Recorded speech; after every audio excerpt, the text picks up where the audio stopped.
Picture this. 2 years ago, on a beautiful sunny Sunday in Florida, I am attending my first ever NFL football game.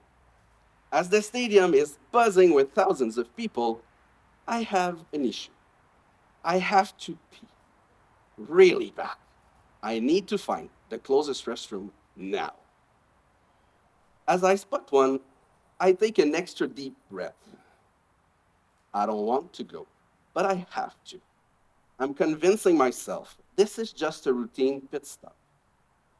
But as soon as I walk through the men's door, I end up in the middle of a giant chaos. Just a sea of men moving in all directions. Everybody looks in a hurry to accomplish their mission. It's loud, it's fast, and the smell. I'm completely overwhelmed. The men out there might say, yeah, this is normal. Well, this is not normal for me. You see, I've spent 38 years of my life as a woman. This is my first time on the men's side. I already knew my transition journey would involve many adjustments, like battling even more often with Alexa as my voice deepened, or redoing my whole wardrobe. But obviously, one of the major milestones would be switching restrooms.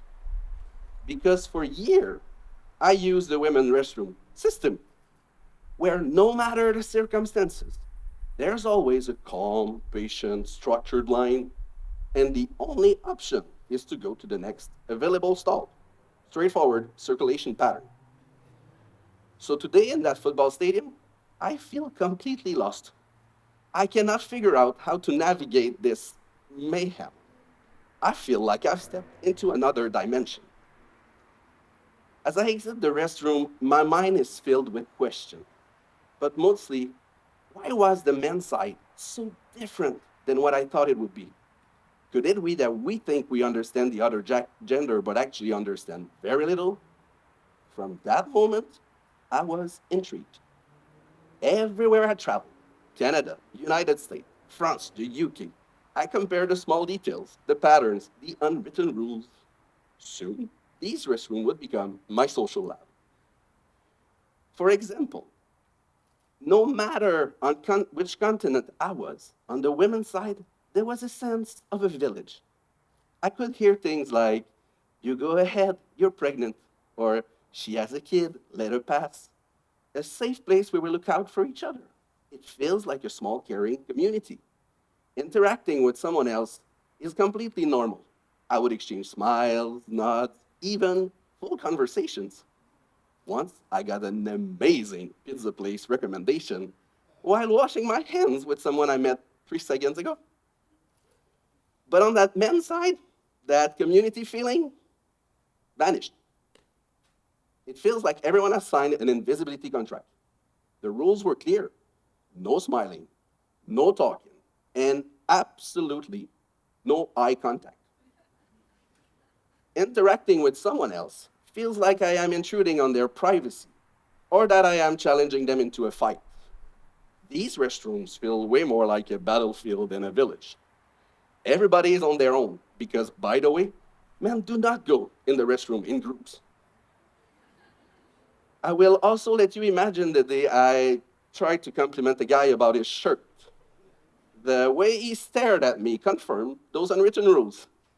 Men do not give each other small compliments. Lesson learned.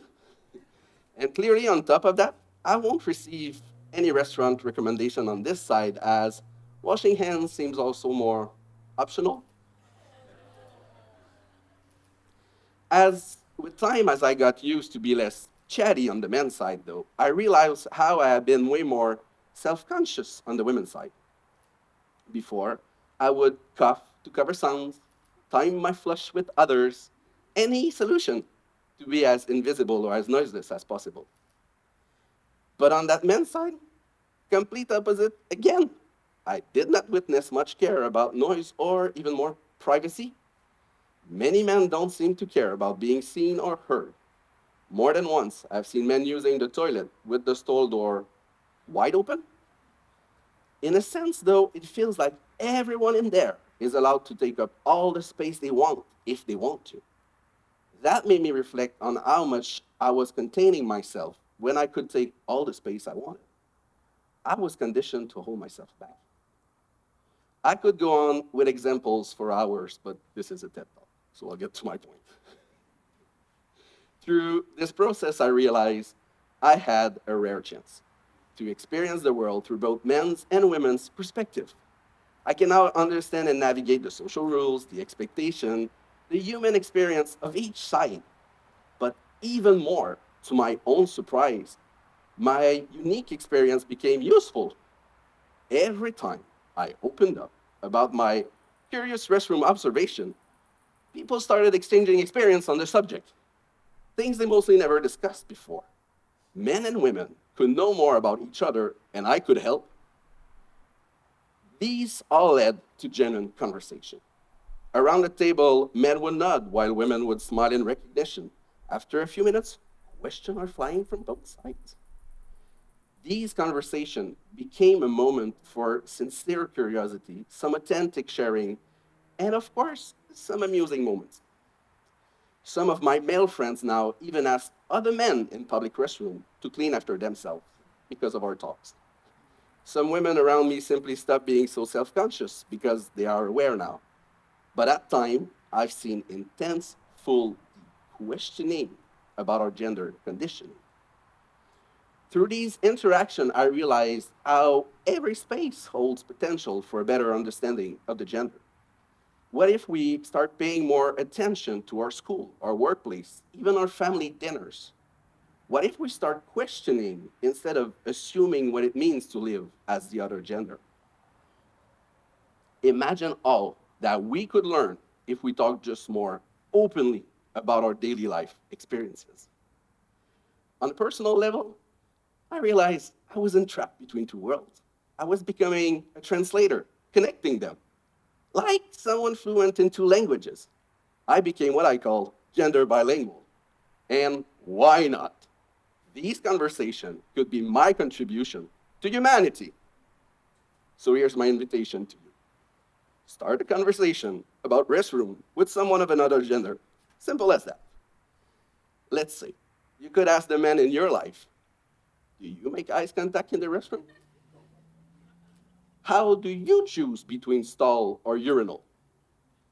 And do you wash your hands every time? As for the women, you could ask them, how do you feel when you enter a public restroom? Do you allow yourself to take up space? Could you refrain from chit-chat in public restrooms? Because through this conversation, you may learn something. Go on, look for a chance in your everyday life to become more gender bilingual. Because at the end of the day, we don't need to erase our difference or pretend they don't exist. We just need to get better at speaking each other's language. And that can start in the most unexpected places, like the men's restroom at an NFL football game. Thank you.